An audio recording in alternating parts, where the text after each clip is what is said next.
ఇంకా అన్యాయంగా తిరుమల లడ్డు మీద అపవాదం మోపుతున్నారు. మైక్రో లెవెల్లో కనుక ఫైండ్ అవుట్ చేస్తే డెఫినెట్గా ఆ ఫ్యాట్ అవి కూడా తెలుస్తాయి. ఫిష్ ఆయిల్ ఉండే అవకాశం ఉందని దీంట్లో రాశారు. ఖచ్చితంగా కొవ్వు ఉంది, ఏదో ఒక కొవ్వు ఉంది. అది ఏ కొవ్వు, జంతువుల కొవ్వు అనేది ఖచ్చితంగా బయటకు వస్తుంది. ఎక్కడ కూడా యాన్యువల్ ఫ్యాట్ లేదు అనేది రాలా ఏ రిపోర్ట్ లో. తిరుమల లడ్డులో జంతు కొవ్వు కలవలేదని సైంటిఫిక్ రీసెర్చ్ ఇన్స్టిట్యూట్ చెప్తే ఆ చెప్పిన ఇన్స్టిట్యూట్ కు తెలియలేదు, కానీ మేము చూసినాం అందులో పంది కొవ్వు గొడ్డు కొవ్వు అని వీళ్ళు మాట్లాడుతున్నారు.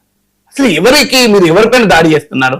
మీ టార్గెట్ జగన్, నాకు తెలుసు, మీ టార్గెట్ వైఎస్ఆర్ కాంగ్రెస్. కానీ తిరుమల లడ్డు మీద ఎందుకు పడతారండి అన్యాయంగా?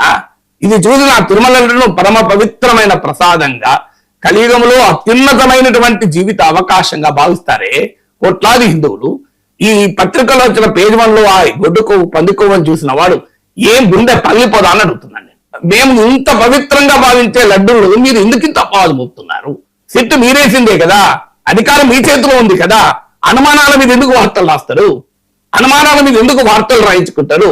ఎందుకు తిరుమల లడ్డు పైన ఇంత ద్వేషము? అంటే కారణం ఏంటంటే చంద్రబాబు నాయుడు స్టేట్మెంట్ ఇచ్చాడు కనుక, ఆయన స్టేట్మెంట్ కు విరుద్ధంగా సిట్ నివేదిక వచ్చింది కదా, చంద్రబాబు నాయుడును రాజకీయంగా కాపాడేందుకు తిరుమల లడ్డు పైన విషయం కక్కుతున్నారు.